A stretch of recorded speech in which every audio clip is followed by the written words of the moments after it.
inspiring you to set the marketplace ablaze in partnership with an awesome and limitless God. This is the Kingdom Driven Entrepreneur Podcast, and this isn't business as usual. Here's your host and Chief Fire Igniter, Shay Bynes. Welcome back to the Kingdom Driven Entrepreneur Podcast. This is your host, Shay Bynes, and our goal here is to inspire you to operate your business completely yielded and in partnership with our awesome and limitless God. Today's guest is Joseph Warren, a personal transformation coach and the host of two podcasts, Your First 100K and the Broken Catholic Podcast. When I initially asked Joseph to be a guest on this show, I knew a particular part of his story that I really wanted him to share because I knew it was powerful and would be transformational for some of our listeners. But the story was even better than I originally knew. So today you're going to hear about how Joseph's so-called arrogant and stupid prayers, his words, not mine, led him into deeper relationship with God in a way that radically transformed his entire personal and business life. It's truly a testimony about the goodness and the power of cultivating intimacy with God and allowing him to lead and guide us by his spirit in business. Listen in and enjoy. Joseph Warren, what's up, man? Shay Bynes, I am here for you and your audience. Let's do this thing. This is going to be fun. So I can't even remember how the two of us got connected. Someone introduced us sometime last year. And so I was a guest on your first 100K podcast sometime last year. And you and I had this really great, after the podcast, you and I had the side chat. Side chat, offline, sometimes the best. The offline side chat. And you shared something with me that when you did, I knew that the next several months were going to lead to eventually this moment of us having a conversation on this podcast. And so we are going to explore your story, your adventures of doing business in partnership with God. So here's where I want to start, Joseph. You shared with me in that conversation how you had prayed this, I think you called it a dangerous prayer. My stupid prayer. Your stupid prayer. Your stupid prayer. So I want to get to that in a moment, but share first, because you've been in business a long time before the moment of this stupid, what you called stupid prayer. I thought So talk to us a little bit about how you got your start in business and what you were doing right before this moment of this, what you called stupid prayer. You got it. So I'll give a little background context and cut me off any way you want. Okay. And we can go deeper. All right. So, I was raised in a godly Christian family, 6 kids, 3 boys, 3 girls. My mom, 100% Greek. My dad, Irish, a little German, a little Lithuanian. And my dad was a Marine, a U.S. Marine, and in the Vietnam War. And he came back as a young man from that war. And the last thing he did in the war was helicopter. He was on the double helo helicopters, and he was flying into enemy territory, dropping down on the rope to retrieve the dog tags from his mutilated friends. Wow. So that he could bring at least one piece of them back to their families. And you can imagine the trauma that he went through as a young man, just seeing that horrific way of being, right? Just the world, the environment. So he came back with all that trauma, and he wanted to do good. He wanted to raise a family. He knew he was called to be a father. So he did the best he could. And at that time, he was raised in a non-practicing Christian home. Yes. And he decided he wants to do faith. He wants to get relationship with God, and he wants to do it right. So he pursued truth, and he found Catholicism was his faith that he wanted to follow. Well, he took all the rules and regulations and strictness and discipline of Catholicism, which lined up very well with Marine Corps training. Absolutely. By the way, right? And he's like, well, it worked in the Marines. I guess this works in faith, right? And he applied it to raising children and raising a family. So I was brought up in that environment of almost our home was a little Marine Corps boot camp. We were little soldiers, and we were presented with God early on, with the lens of God as the ruler, the leader, the general. Not your heavenly Father. Not my heavenly Father. And so a lot of the New Testament mercy, grace, love, joy was very missing in the presentation of the concept of God. Yes. So we were taught more of the concept of God rather than relationship with God. And I think that was a very important distinction for me. I didn't know that back then, right? So fast forward, I'm 8.5 years old. We're in a loving home. It's just really strict. But I loved God. I just didn't know if he loved me. And I'm 8.5 years old, and all of a sudden, my parents get divorced. My mom wants a divorce. She wants out, and she gets angry, and it just gets ugly in the home. And our loving home, I say, turned into a war zone. Yeah. Overnight, it felt like. And I'm 8.5 years old, and all my siblings, I had some younger and some older, but it was so traumatic for us. And back then, when they did custody battles in a divorce, we had to choose which parent we want to spend the rest of our childhood with. Oh, wow. That's a big decision for a kid to make. Yeah, well, it's evil, really, because no child should have to choose between their mom and dad, right? No way. So I had to make that choice. And I remember, I say it this way because we're business people. My mom was the better marketer. She marketed well. My dad, he marketed rules, regulation, discipline, more of it. But, you're going to grow up well. Well, right. Kid's like, oh, that's bad sales right there. Right. And my mother, she said, come with me. You get unlimited sweets, unlimited TV, and no rules. Is that really what she said? Yeah, pretty much. So 8.5 years old, I'm like, I want that.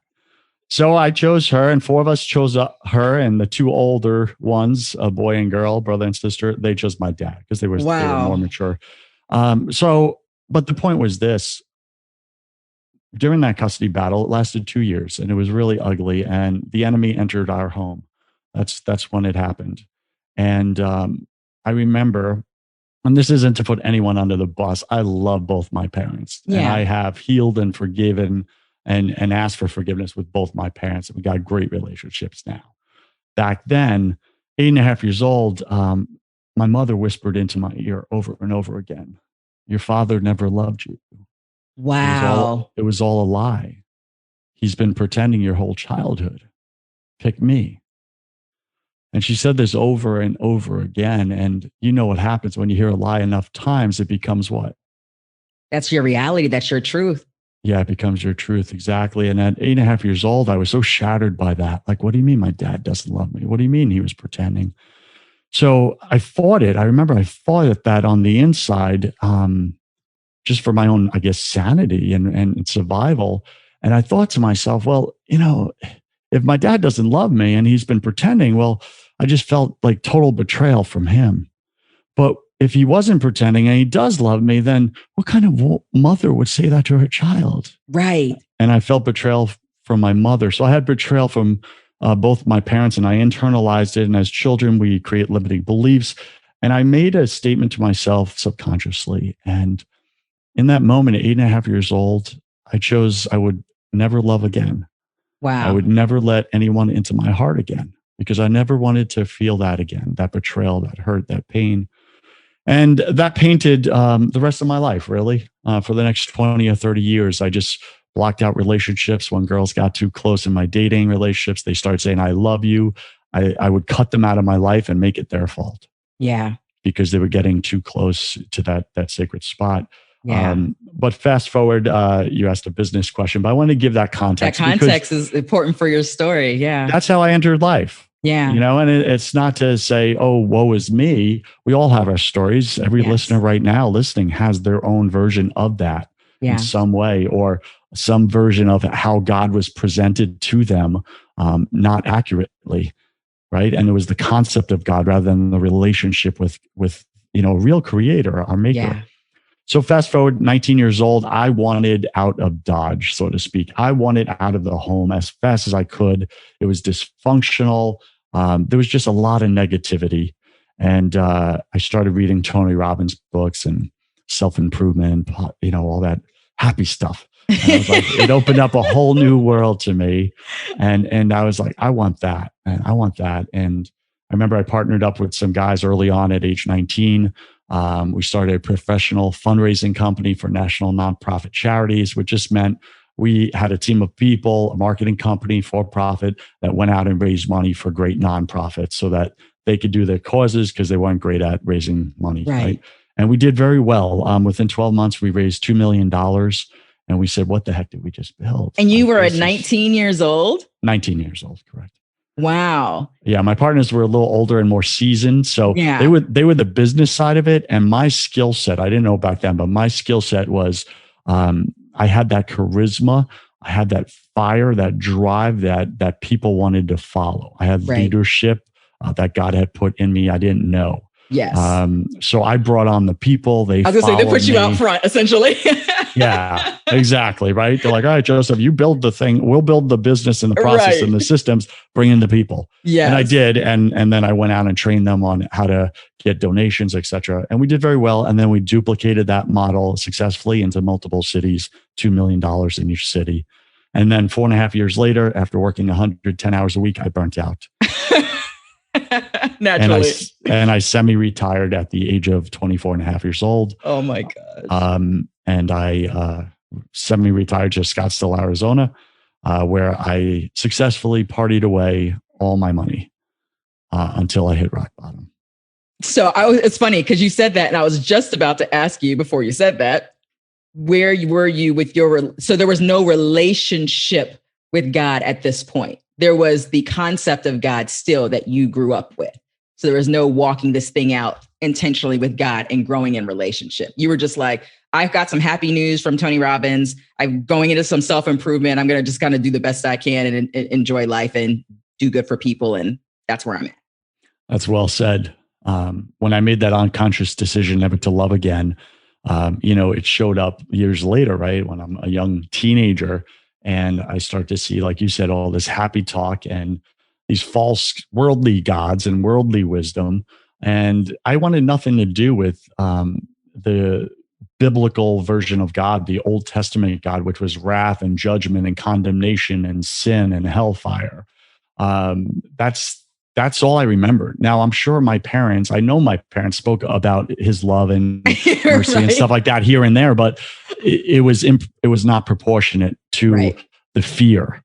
And the fear just, kids, we only pick up we create meaning to meaningless events. Yes. And I did that, right? So all I heard was, I wanted nothing to do with that version of a God. Yeah. And so I went out and said, you know what? I'm going to go get what's mine.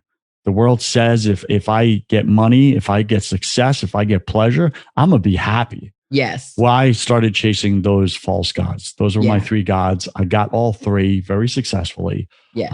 And I was the most alone, broken, miserable, and I wanted to take my own life, person you've ever met at that young age.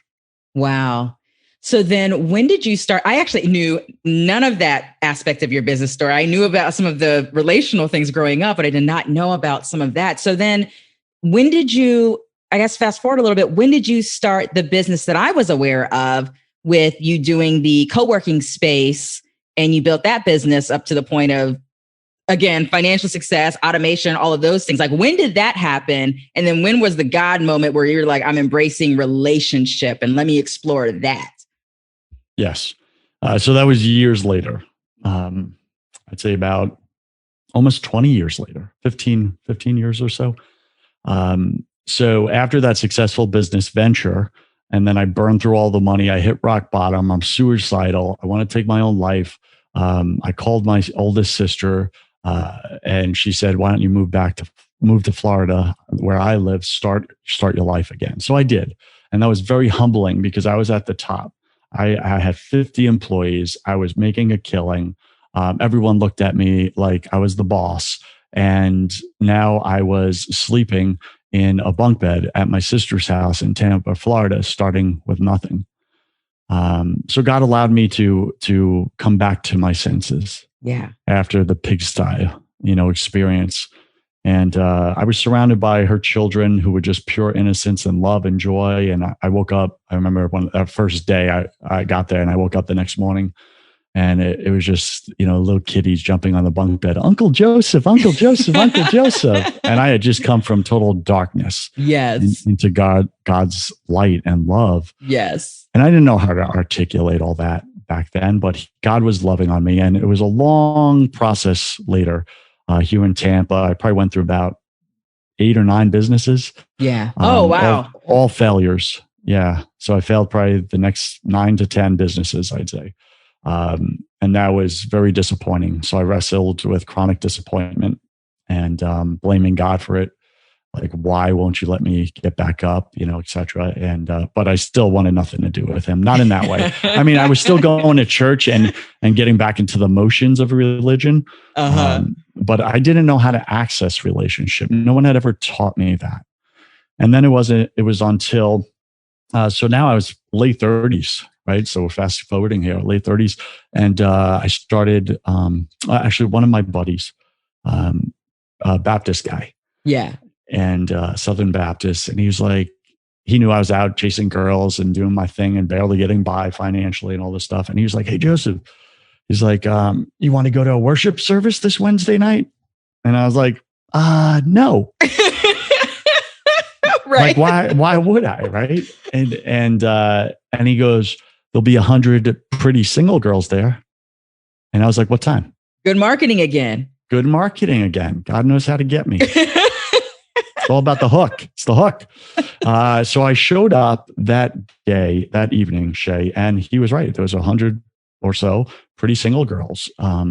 But before I walked in, and they're all like, lights are dim. They got the worship band up there, right? They're rocking out, hands are waving. And I was like, where am I? Oh my gosh. Right. Because I grew up Catholic. Right. This is a completely different expression of worship going on. Completely different. Yeah. And it wasn't wrong. It was just different. It was different. Yeah. And, people looked happy and joyful. Right. And then the pastor comes up and he's like, we're going to do something different tonight. We're going to do a witness talk. And we have a great guest here. And he introduced him. And the guy started sharing his story. And it was business. And, that got my attention. Yes. I was like, oh, yeah. And this guy was successful.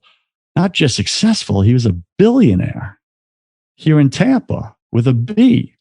Well, now you had me. Right. So I'm leaning in and I'm listening to his story. And he's talking about how for the first, half of his business, he did it all to glorify himself. And God had nothing to do with it. And then God allowed him to experience, just financial ruin and everything else, hit rock bottom, turn to God, and then have that moment of transformation where he said, God, the rest of my life, the rest of my career, the business is yours. You get the glory. Yes. I'm doing it for you.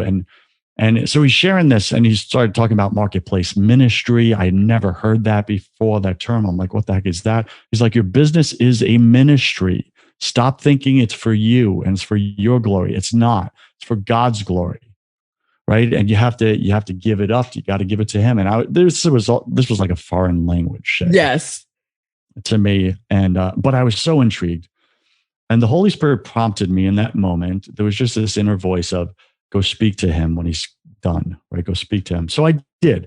And I said, hey, I really appreciated that. That was awesome. And, I've never heard of some of these things or whatever. And he just cut me off and he said, hey, I'm starting this young men's group for young businessmen like yourself. You want to come? It's at my office. And I was like, I get to hang out with a billionaire. I'm in. I'm in. Right. And it was a Christian business marketplace ministry type of, group for men. So I started attending that. That led me to an introduction to another Southern Baptist, fellowship group called Life Work Leadership. Oh, yeah. I'm hanging out with all these CEOs and successful business owners in Tampa. We're meeting at like the top of the local, it's not a skyscraper, but downtown, and it's just beautiful. And they're serving all the foods and stuff. And I was just like, wow, I've been living at the bottom. What is this? What is this? And I call it skyscraper life, It's like, so there's a speaker there at one of the breakfasts, and he starts talking about how to get quiet with God and how to hear the quiet whisper of God. And it's a spiritual discipline anyone can learn. And I was just like, yeah, I've never, And he just kept going and everything. And again, I get this prompting, speak with him afterwards. So I go up to him and I was like, I liked your talk. It was good. How do I do what you're talking about? Yes. And he was like, well, I created a do-it-yourself workbook, for $27. You can get that right there in the back of the room, and you'll be good. And I was like, no, like, how do I hire you? Like, because if I'm going to do this, I don't want to mess it up. I don't want to do it myself. Like I want it straight from you. Yeah. And he told me that he's like, well, I don't do one-on-one coaching. And I was like, yeah, I got it. So how much to hire you? And I just kept leaning in, and he told me, and he gave me an agreeable rate, and I had a little extra income, and I was like, okay, I'm in. So he finally said, okay, I'll do this. Yeah. And I drove to his house once a week, and it was in a place called the Villa here in Tampa, which is very high-end luxury homes. And he was a very successful entrepreneur, did well in business. And he trained me one-on-one how to get quiet with God. And then every day I would go the next morning and do what I call a holy hour. Yes. And spend 60 minutes in silence with God. Yes. At my church, uninterrupted. And he was teaching me every day, this guy, how to do it. Okay, what did you hear? Okay, let's interpret that. Blah, blah, so blah. good. And I have a question about that. I have a question. Yeah. When you were beginning this process of just spending this hour, in your mind, were you having conversations and open to conversations concerning business in the midst of this hour? Was it kind of like, I'm surrounding all aspects of my life, whatever you want to talk to me about, whatever? Or did you put those conversations in a box in your mind, an expectation in the beginning? It's a good question. In order to answer that, I have to backtrack just a minute. Okay. Something significant happened before that meeting this guy at that Life Work Leadership. Okay. And that was, I was struggling with these businesses and stuff, and I was just barely getting by, like many of our listeners, right? And I was just so exhausted with struggling, and so exhausted with things not working out, and just so disappointed. And my bills are just racking up more and more. And I remember I just started getting this nagging prompting on the inside. Come spend time with me. Come spend time with me. Come spend time with me. And I shook it off like a mosquito, right? Like, get away from me. Like, no. And I knew it was God, but I didn't, right? It was just like this annoying voice. And, it just kept nagging to the point where I remember just kind of like yelling out loud by myself. I was like, what? What do you want? Can't you see I'm busy trying to rebuild my life? Yeah. And it was kind of like, it's your fault. You took everything. I used to be successful 15 years ago. I'm trying to rebuild it. Get out of my way. Yeah. Like, what do you want? And the prompting was just steady and like a whisper, like, come spend time with me. So I knew what he wanted, but I said, fine, I'll tell you what. And this was my most arrogant prayer. I said, if you want me to come spend time with you, okay, great. Here's all my bills. Provide me enough money to pay for all these bills, and I will come spend time with you. Okay. That's the deal. Yeah. And until then, I don't want to hear from you. This is real talk, y'all. This is real talk. This is real talk. I mean, I grew up in New York. We say it like it is, and I did so with God, and it was arrogant and obnoxious, and he should have smited me and struck me down, but he's but it was genuine. You were operating like someone you were operating out of genuine yourself. Like, this is where I'm at. Yes. And I believe, and I teach in my coaching, get angry with God. Have honest, real, raw, ugly prayers with God, because God craves honesty, even if it looks like hate. Because even in hate, there's intimacy. You cannot hate someone without being deeply connected to them.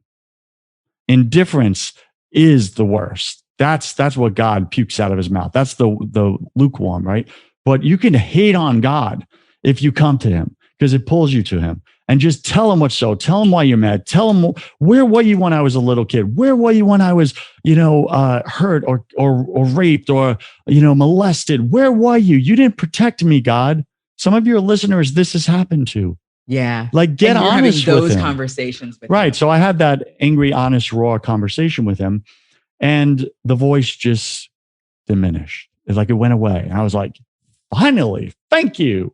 Right. And I just went back to my life. And Shay, 2 weeks later, for some reason, God answers in 2 weeks in my life. 2 weeks later, two of my buddies that I was hanging out with, with girls and stuff like that. And they call me up one after another. And, hey, Joseph, like, you're really good at like this aspect of your life. Like, can you teach me how to do it? Because like I'm struggling there. Right. And I was like, what? And I felt like such a loser. Like I had nothing to offer because financially I was not doing well. Right. So I just remembered that moment. I'm like, what? You want my help? And it was like life coaching stuff. And I was like, I've never done that before. And they're like, yeah, but dude, like, you look at these results you're getting, like this work and this work. And I go home every day. I have so much money. One was a successful attorney. One was a plastic surgeon. Right. And I have so much money, but I'm single. I'm alone.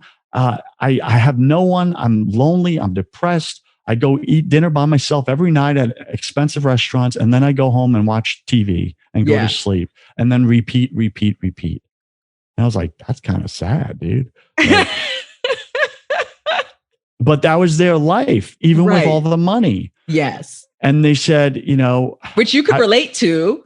I could. Yeah. I could, except I was very social. Right. So I could walk over to anyone and strike up conversations. I was meeting a lot of girls, et cetera. Right. And that's not braggadocious. It's just, different people have different wiring. Right. So I said, what do you want? Like, what results do you want? They're like, this is what I want to happen. And I was like, okay, anything else? No, that's it. You can help me with that? I was like, yeah, I could get you that. They're like, how long? I said, 30 days. And they're like, how much would you charge me to do that? And I said, well, I don't need to help this guy and he's like miserable and I need money and he has money, but he doesn't have happiness. Well, let me charge a lot. I just picked a random, like really high number. And I said, this much. And I looked him dead in the eye. And he's like, dude, that's a lot of money. I said, dude, those are big goals. You got all the money, but you're miserable. So either you want this or you don't. And he's like, come to my office tomorrow. I'll have her check.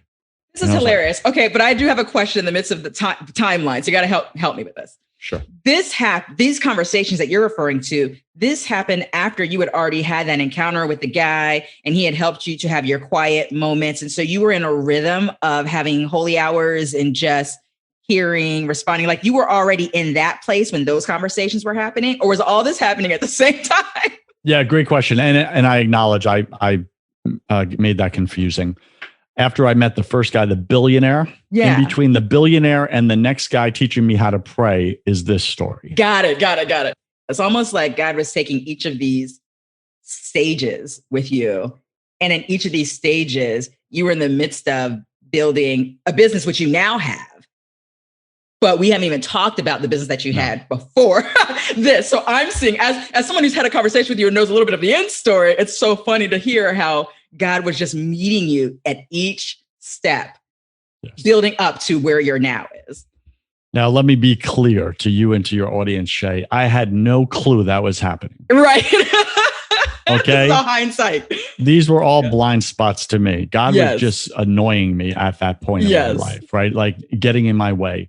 So point being, I hire this guy hires me, cuts me a check. Then he starts getting results in 2 weeks, right? I got him the results he wanted in 30 days. He refers a friend to me who's the surgeon. The surgeon says, hey, you help so-and-so. Can you help me do the same thing? And I was like, sure, this much. And he was like, that's a lot of money. I was like, dude, those are big goals. You're miserable. You want it? Yes or no? And I just repeated, rinse and repeat. And it worked. And he's like, all right, can we make it business coaching instead of life coaching so I could write it off? I was like, okay, I don't care what you do. That's your business. So he said yes. And I coached them both. and I got a decent amount of money, right? Right. Enough money with the little savings I had to take off for the next 8 months. Wow. Okay. And just get a break from all just the bills and stuff like that. And here's what I did. I forgot that prayer I said to God. Because I'm an arrogant, because I'm an arrogant a-hole back then. Excuse the term. But that's how I was, and how quickly God answers our prayers, and how even quicker we forget how God saved us, how God freed us. It's the human broken nature. We just forget when people show kindness, when God shows kindness. So I immediately started traveling with the money, and I went with my buddies. We rented a huge home in the Hamptons on Long Island, 10 bedrooms, 11 baths. We're partying. Then we do a house on the beach in South Florida. And then I'm about to do my third. And then one of my good Baptist brothers said, I had shared like that prayer and whatever with him. And he was like, "Hey, Joseph, how you doing, man?" I was like, "Great, man. This is awesome. I'm partying. I'm great." And he goes, "Hey, you remember that prayer you said to God? It looks like God kept his side of the bargain. How you doing with yours?" So good. And I was like, ooh. And that's when I had that moment of like, crap. It reminded me of Catholic guilt growing up. And I was like, I canceled the next party trip.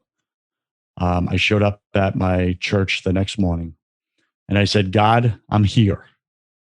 If you want to speak, let me know. I'll give you the next 2 weeks, an hour a day. If you want to speak, let me know. Otherwise, I'm just going to sit here. Let's get this done with." Wow. Like, that was it. And I don't know why it was 2 weeks, but that was in my head. I gave him 2 weeks, an hour a day. It was in those 2 weeks that then, boom, I get invited to Life Work Leadership. I meet that guy and he teaches me how and what to do during the 1 hour. Wow. And then all of a sudden it starts to work and I start to get little things I'm writing down. I'm hearing from the God of the universe. Yes. About me, my life, my brokenness, my hurts, my wounds, my childhood, my purpose, my destiny. And I just started to get more and more and more. And I remember that hour a day for 2 weeks turned into an hour a day consecutively for 8 months. 8 months. And that's how long it took for God to heal the hurt and brokenness and rocks around my heart that I had built up when I had shut down as a little boy. Wow. That is so good. That's so good. It's just so funny to hear, just to see the thread of God's movement in the midst of this stuff. Okay. So now I know I said this in the very front end, and now we are at this moment, sir. Let's go. You were in the middle of another business, which you had where you were doing your co-working space, a successful business, thriving business, yes, to the point where it had scaled. You had pulled yourself out from the need to be working there for hours and hours a week. I think you told me you were there for you were doing 2 hours a week or something like that at that point. But then you prayed what you called the stupid prayer. So now we need to talk about what I'm not calling it a stupid prayer, but that's what you called it. So we'll call it a dumb prayer. Okay? A really dumb prayer. These are your words. And I want you to share what that prayer was. And I want to talk a little bit about some of these aspects after this prayer. Okay. So after all this happened, holy hours, 8 months, right? And I, for the first time, have experienced God in a real intangible way, that he is my father. I am his son. I'm made for something great. Like, I had never had that. And many of your listeners still haven't experienced that. It is possible for every one of God's sons and daughters. I want to reassure you of that. You just haven't learned the spiritual discipline to access it yet. You have the wrong tool for the job. That's it. Okay. So I got that tool and this is working. And then during those holy hours, I start that new business, co-working space, and we open up and I'm like, God, is now the right time? Do we move? Should I sign this lease? Right. And I'm getting yeses, go forward. Go through every door I open, right? And I'm like, okay. Now keep in mind, I'm kind of hearing from God every day, right? And I'm writing, I'm journaling. And so I'm just trusting and I'm going forward. And for the next 5 years, 3 years, I would say, it took 3 years to build that company. And we got it successful. And we were competing with the big boys like Executive Suites. Regis, $1 billion company, was my biggest competitor in Tampa. And I started taking market share from them locally, and our name was happening in their meetings. And I knew, because I knew some people in there. And I felt really good about it. And I finally had a second success in my life in business. And we did very well, 3 to 5 years. We hockey sticked. I got the same profit margin as the $1 billion Regis, which was a huge achievement for me in a local boutique type of co-working space in Tampa. And I automated everything, right? My team and I, to the point where, as you said, I was only working 2 hours a week and collecting a very nice check. Okay. Then I felt dissatisfied. I felt empty. I'm out chasing girls. I'm partying. I'm, just pleasure. But you're still in the midst of your holy hours. You're talking to God about your business. You're doing all those things. Yes, Shay, but I was a hypocrite. Right. I was a hypocrite, Shay. Like the rest and most and many Christians. This is why non-Christians segmentation going on in life. This is why non-Christians look at Christians and they don't buy what we're saying because we don't live what we preach. This is why. And I was a walking example of hypocrisy for sure, because I was out hurting and using all of God's beautiful daughters. Meanwhile, I'm going to church and I'm doing holy hours. Right. Right. Hypocrisy. Real talk. It just is what it was. But I realized this. I had an addiction. Yeah. And I told God in my holy hours, I was real with him. I said, God, I have no desire to stop doing what I'm doing with girls. Wow. No desire whatsoever. Right? Yeah. So I know it's wrong. But if you want me to stop, then you need to put that desire in me. Yeah. Because I don't have it. So I give you permission to put the desire in me. Until then, I'm going to keep sinning. Like I was real. You were real. And I know this sounds ridiculous to some people listening right now. But darn it, if you haven't got real with God, that's the problem. So God loves these honest prayers. So it was not too long after that God finally put the desire in my heart. All of a sudden, it wasn't working. The more I was with girls, it just wasn't filling that vacuum inside of me. And I was like, this ain't working. The money wasn't working. It just wasn't working. And I was just like, man, I want to stop. I didn't create that desire. That's a gift from God. That was his mercy to put that in me to stop, right? But then I got to the next step. Once I wanted to stop, the desire was given, I couldn't. I had created addiction in myself. There was chemical stuff going on now where I couldn't shut it off. So then I leaned into God even worse or further. And I said, God, I surrender to you this addiction. I surrender to you my powerlessness in stopping this. Yeah. I surrender these things to you. I need your strength, your power, because I can't do it. I've tried. And that's where I got set free permanently from the addiction, right? Yes. But going forward, I said this stupid, dumb prayer that I highly recommend to all your listeners. Here's the prayer. I'm in my business, working 2 hours a week. I have time freedom. This is what everyone's chasing. I have it. I'm making money. I got, pleasure, all this stuff, but I'm miserable. So I said, God, if there's anything blocking your will, your plan for my life, I give you permission to remove it from me. And here's the really dumb part. And use force if necessary. Oh, man, that's a prayer that God will always answer, Shay, because it's aligned with his will for every one of his children. Did it take 2 weeks? It did. Why did I know you were going to I'm not making that up. Literally 2 weeks later, and you can ask anyone in my business that was part of that business, literally 2 weeks later, my business, which is completely automated and killing it, starts financially going down. It started like this. It was 2 parts. First, God took out the back end of my business. Then he took out the front end. The back end, 10 of my highest paying office rental clients. And I had some larger clients. I had Uber was a client. Cisco was a client. FedEx was a client, right? American Express was a client. I had some good clients. 10 of my largest, biggest ones all give 30 days notice simultaneously. And I'm like, what? So I go to them and I'm a fast forward here because I know I'm talking too long. I acknowledge that. So I go to them and I say, what can we do to keep you here? And they're like, Joseph, nothing. Like everything's worked. This has been amazing. We just outgrew you. We're opening up our new location. We're opening up the building's finally complete. We're ready to go. Thank you so much. It's been amazing. What do you need? Reviews? Anything? And I was like, that's not what I want to hear. Because my revenue was walking out the door. That was my profit margin, right? Right. 10 clients. And I watched all 10 of them walk out the door, my profit. And I looked and I was like, what the heck? So now I jumped back into the business, right? Full time. And I was like, okay, I got to rebuild this.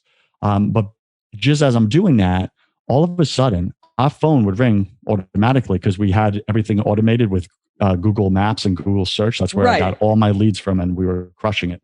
And all of a sudden, the phone just shuts off. Like God literally turned the faucet spigot off. He answered your prayer. It literally crickets. So now the front end of my business dies. I have no leads. The back end, my profit walks out. That is catastrophic for any business. It's an inevitable doom, right? So I come in, my investors are like, Joseph, you need to get back in. Let's build this thing again. So I start trying to hire people, et cetera, and build up a sales team like I did in my first successful business. And I remember I'm doing my holy hours every day. I'm like, God, what are you doing? Why is this happening? And I still hadn't connected it yet. Yes. Because I'm very slow that way. Right? So I start reaching out because biblically, right, seek wise counsel, right? And you will prosper. So I speak to my Christian business successful dudes. I speak to my agnostic successful business dudes, my atheist successful business dudes, and they all say the same thing. What do they say? Once they I gave them all the facts. They're like, dude, this doesn't make any sense. Like that shouldn't have happened. Everything's automated. You've checked all the dials. Everything's working. I'm like, everything's working. Nobody touched anything. This is where I am. What do I do? They're like, I have no idea. And my Christian ones did. They're like, Joseph, like, this is God. This is providential. You prayed that thing, right? And I was like, this isn't how I wanted to do it, right? So I went to God and I remember as he started, the more I tried to salvage the business, the faster my revenue declined, to the point where it became so obvious that if I touch it, it gets worse. So it was like God was smacking my hand. You prayed for this. You asked for this, son. Yes. Let me set you free. But I didn't want him to take the last stronghold I had over my life, which was my baby, my business, my revenue, especially as a man. That was my identity, my false identity. And he was trying to strip that from me to give me true identity in him.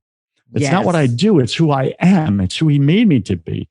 And I didn't have that, right? So he's given it to me. And this all happens. And we fast forward, and God takes that business painfully from my grasp. As tight as I could white knuckle that thing, God just pulls it. And I'm weeping in holy hours. God, I can't do this. I can't do this. Don't take it. It's all I have. What am I going to do? And God did not show me the next step.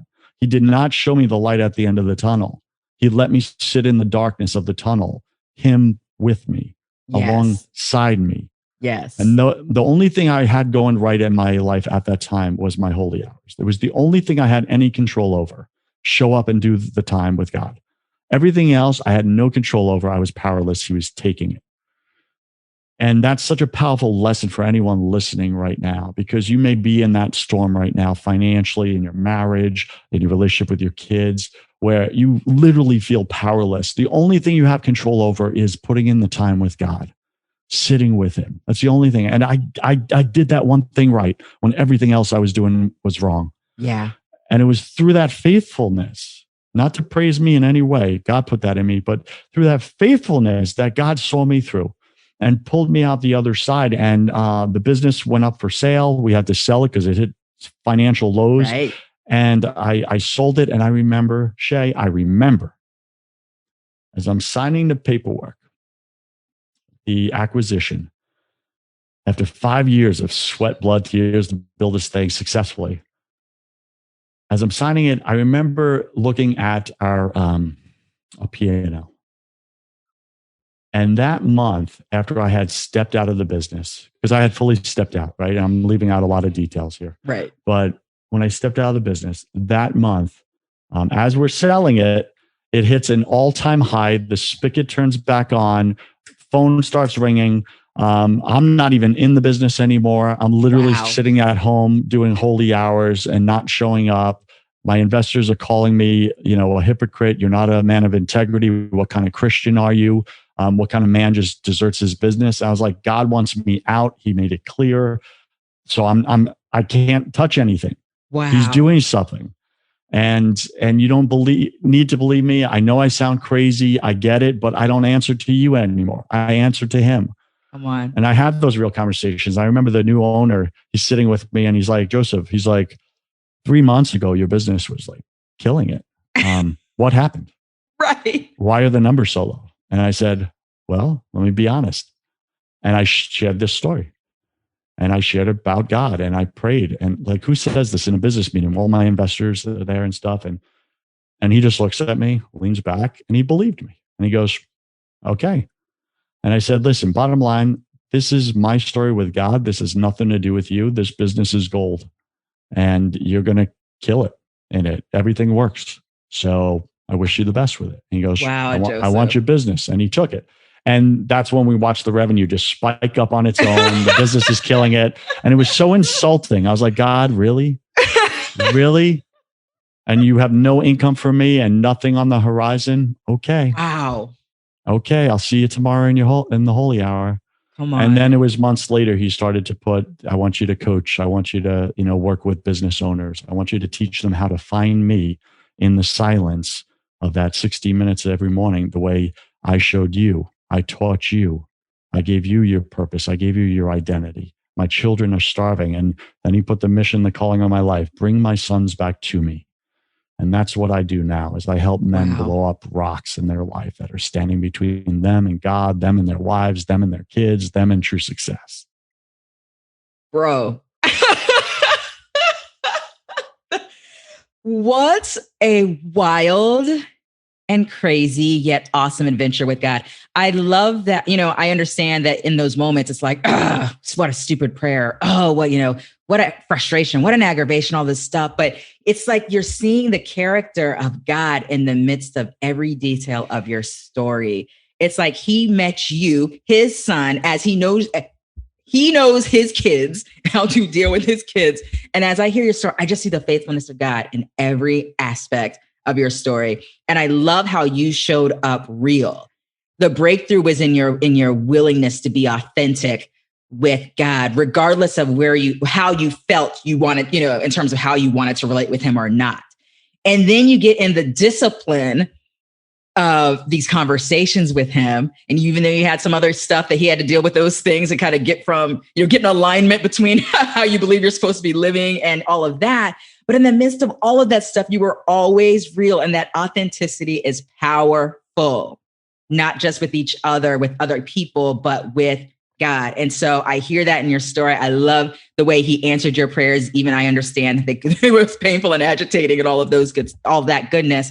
But now here you are able to take that whole everything from your story, every breakthrough that you've been able to walk through with God, and then be able to release and help people, men, sons, walk through breakthrough. You said blow up rocks, which I love, to blow up rocks.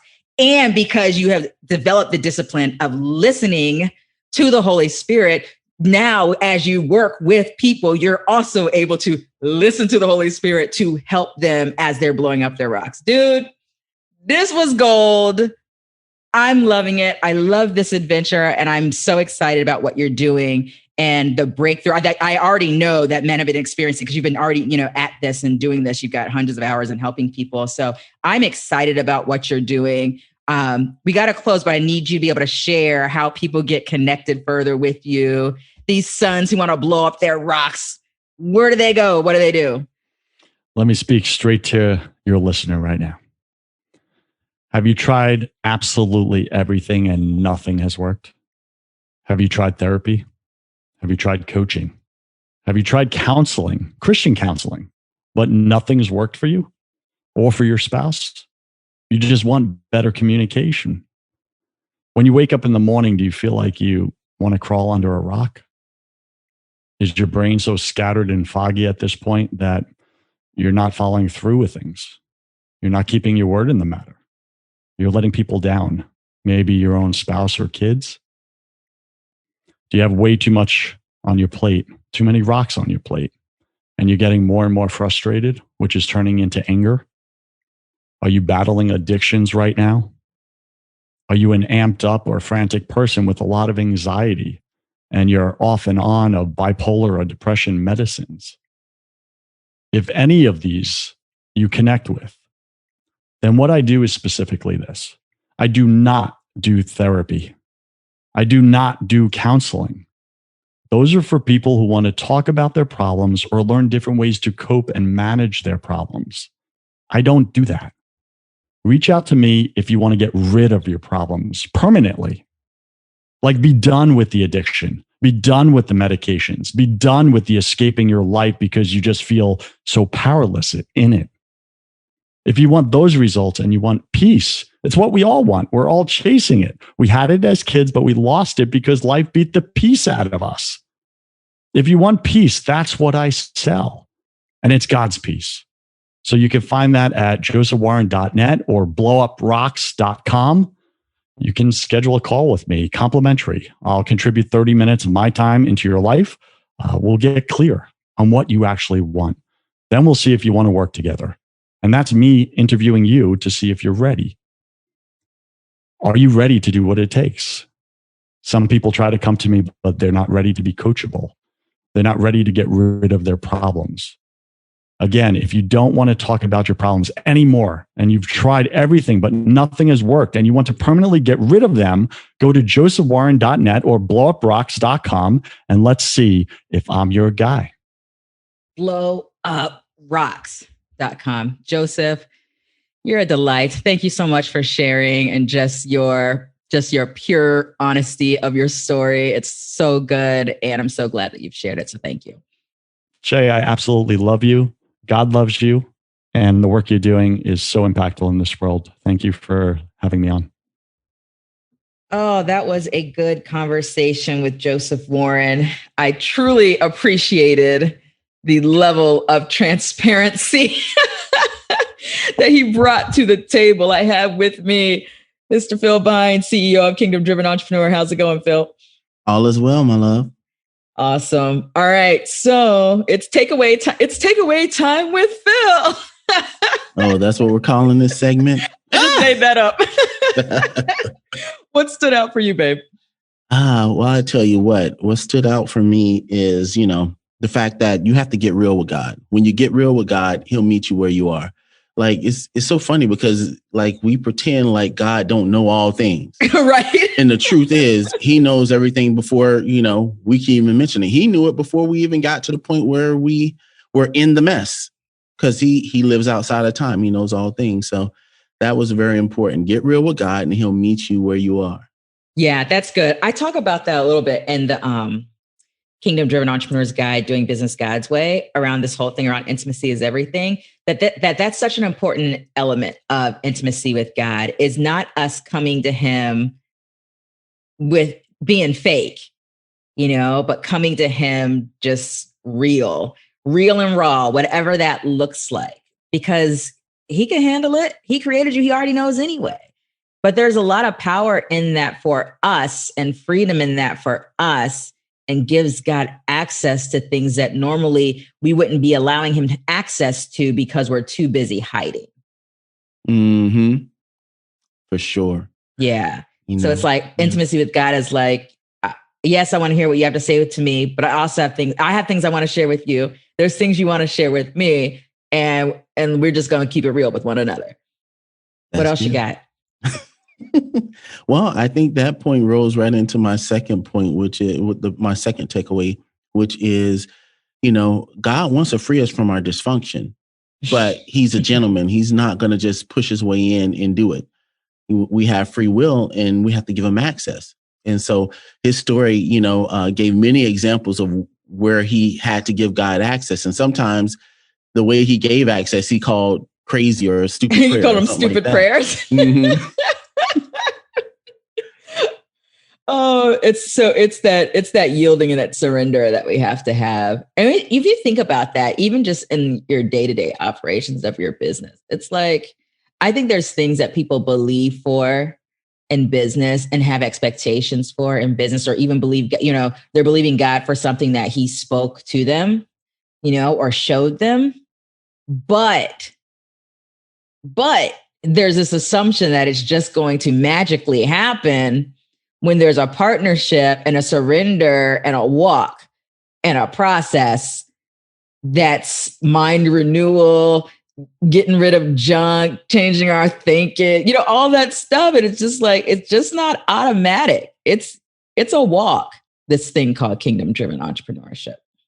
Yep. And sometimes it's not so much that, people don't know that they need to do the work. They don't want to do the work. They want to pretend as if it's going to be a magic trick. That's going to be abracadabra, And even if it was, they wouldn't want to give it up. You know what I mean? Some of their dysfunction, they don't want to give up. So God has to bring us to a point where you want to give it up. That's real talk.